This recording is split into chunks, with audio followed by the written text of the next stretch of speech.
আরামবাগ লোকসভা কেন্দ্রে তৃণমূল প্রার্থী মিতালি বাগকে বিপুল ভোটে জেতাতে উৎসবের আমেজে মেতে উঠেছে কর্মী সমর্থকরা। জানা গেছে, আজ মঙ্গলবার সকালে আরামবাগ লোকসভা কেন্দ্রে তৃণমূল কংগ্রেসের প্রার্থী মিতালি বাগের প্রচারে সকালে আরামবাগে বাড়িতে বাড়িতে চেয়ারম্যান সমীর ভান্ডারী, প্রাক্তন চেয়ারম্যান স্বপন নন্দী সহ অন্যান্যরা প্রচার করেন। তারপর খানাকুলে রাজা রামমোহন রায়ের মূর্তিতে মাল্যদান করে প্রচারে ঝাঁপিয়ে পড়ে তৃণমূল প্রার্থী সহ নেতা কর্মী সমর্থকরা। খানাকুল জুড়ে ভোট উৎসবের আনন্দে মেতে উঠেছে প্রার্থীকে নিয়ে। বাড়িতে বাড়িতে প্রচার করেন দিনভর, সন্ধ্যায় রাজহাটি প্রচার শেষ করেন। এই বিষয়ে কি জানাচ্ছেন বিস্তারিত শুনুন। আজকে এই বসন্তপুর শিবতলায় আমরা পুজো দিলাম মিতালি বাগের সমর্থনে। আমরা এরপর সামনে মানিকপাড়ায় যাব, প্রচার করবো, তফসিলি পাড়াগুলো।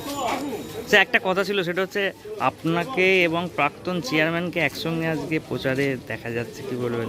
আর এটা তো দলের ব্যাপার, সবাই তো ঐক্যবদ্ধভাবেই নামবো। জেতার পক্ষে কতটা আশাবাদী আপনারা? নিশ্চয়ই আশা রেখেই তো লড়াই করছি। আজকে আপনারা জানেন যে আমাদের যে দলীয় কর্মসূচি, আমাদের পূজা দিয়ে আমাদের যে শিব মন্দির, দুর্গা মন্দির, শীতলা মন্দির, যেসব মন্দির আছে আমাদের পুজো দিয়ে আজকে আমরা পাড়ায় পাড়ায় বেরিয়েছি। আমাদের মিতালি বাগ, যে তৃণমূল কংগ্রেসের মাননীয় মুখ্যমন্ত্রী এবং অভিষেক বন্দ্যোপাধ্যায় যাকে প্রার্থী করে পাঠিয়েছে, তার সমর্থনে আমরা বাড়ি বাড়ি আসছি, আমরা ভোট ভিক্ষা করছি। কত নম্বর ওয়ার্ড এটা? এটা হচ্ছে 11 নম্বর ওয়ার্ড, বসন্তপুর, মালিকপাড়া। আচ্ছা, আজকে যেটা দেখা যাচ্ছে, বর্তমান পৌরসভার চেয়ারম্যান আর আপনি প্রাক্তন চেয়ারম্যান একসঙ্গে নেমেছেন। এ তো দলের ব্যাপারে, তো আমরা একসঙ্গেই তো আছি। এটা তো আপনাদের মিডিয়ারা নানা রকমভাবে করেন, আমরা সবসময় একসঙ্গে আছি। আর বাংলার মাটি শক্ত ঘাঁটি, মমতা বন্দ্যোপাধ্যায় মাটি, আর আরামবাগের মাটিও সেই মমতা বন্দ্যোপাধ্যায় মাটি। এখানে যে যতই আকচ্ছরা কাটুক, কাটুক, সে বাংলাতে সে মমতা ছাড়া, মমতার আশীর্বাদ ধন্য প্রার্থী মিতালি বাগকে সবাই ভোট দেবে। আচ্ছা, কিছুদিন আগে দেখা গিয়েছিল একটা আপনাদের দুজনের মধ্যে একটা গন্ডগোল হয়েছিল। কোনো গন্ডগোল নেই, কে বলছে গন্ডগোল আছে? এটা আপনাদের মিডিয়া দেবে।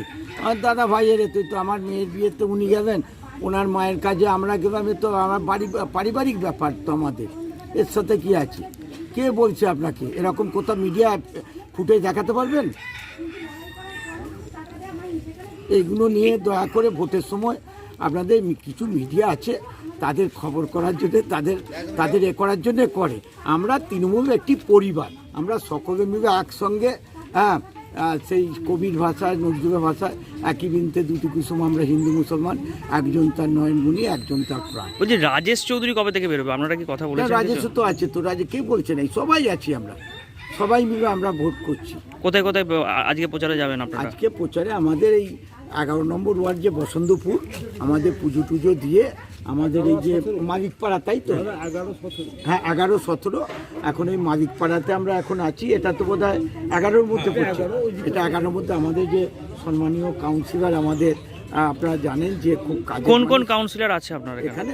সমস্ত কাউন্সিলরে আছে, আমাদের প্রদীপ থেকে আরম্ভ করে, সঞ্জয় থেকে আরম্ভ করে, আমাদের সিনিয়র কাউন্সিলর আছে আমাদের, আপনারা জানেন যে 10 নম্বরে তুষারদা, বিশ্বনাথ চ্যাটার্জি থেকে আরম্ভ করে আমাদের সোমা পণ্ডিত। কত হাজার ভোটে জিতবেন, কতটা আশা করছেন? কত হাজার বলতে লক্ষাধিক ভোটে আরামবাগের যে প্রার্থী, আপনারা জানেন, আমি তো একদিনই বলেছিলাম, আপনারা বলছিলেন যে বাঘের পিঠে মোদি করছে, এই হাতির পিঠে, আর আমরা বাঘ দিয়ে ঘিরে দিয়েছি। সারাদিনে আপনার এলাকার খবর দেখতে আমাদের বাংলাদিশা ডিজিটাল ফেসবুক ও ইউটিউব পেজটি লাইক করে রাখুন এক্ষুনি। আপনারা দেখছেন আমার বাংলার নতুন দিশা, বাংলাদিশা।